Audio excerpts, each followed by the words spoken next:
Set to rise when it opens shortly amid growing optimism that trade tensions with the US are easing. Car makers like Ford and General Motors are also the big winners, with the US-Mexico deal offering more protections for the American auto industry.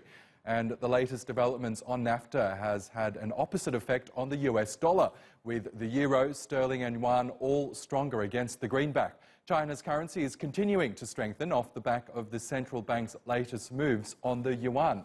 Well, let's get some more insight into the markets from Victoria, scholar in London. She's a market analyst at the trading company IG Group. Thank you so much for joining us today. Well, as we heard, NAFTA seems to be having a positive effect on the markets, even though it's bringing about a lot of uncertainty on the broader NAFTA agreement.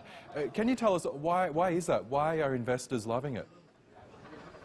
I think what we're seeing is a move in terms of risk assets. Markets were risk off and now they're moving to risk on, and that's why we're seeing the greenback move lower. We saw the S&P overnight and some of the other US major averages close at record highs. We saw the NASDAQ composite post the fastest 1,000-point move in 20 years. So some very rapid market moves, and not only were they felt in the equity markets, but we saw them in the currency space. We saw the Mexican peso catch a bid, and indeed the Canadian dollar.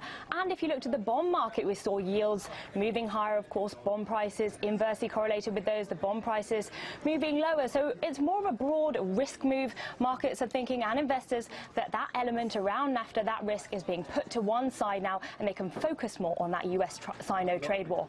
Interesting. Okay, and let's talk a bit about China, because we're seeing the Chinese yuan continuing to gain strength after the Chinese central bank intervened to stabilise it or even strengthen it. So why are markets loving that move in particular?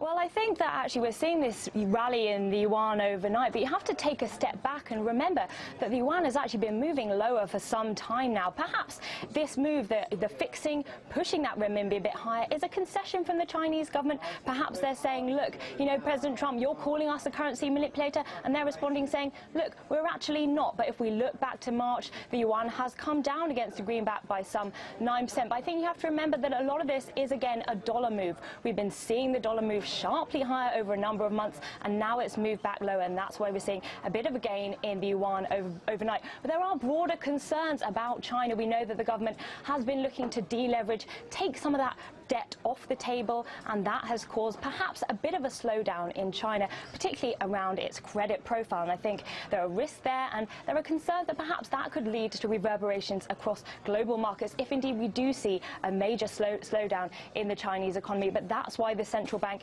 came into being, because all they want really is stability, and they want investors to be coming into their country and spending those yuan. So you don't think it was more about a move to appease Donald Trump in light of those accusations, as you say, of calling China a currency manipulator? Yeah, absolutely. I think that is definitely a possibility. They were looking to kind of make a bit of an olive branch to the president there, but we'll have to wait and see, because it has only been a couple of days of the yuan moving higher, and the broad move continues to be lower. And I think the focus actually should be more on the dollar, because we've been seeing it come down, but actually I think that the dollar has a lot more upside to come, and it's seen a little bit of consolidation now, but I think the broad move is likely that we're going to see further upside for the greenback. Okay, Victoria, scholar in London, thank you. Now to other top stories.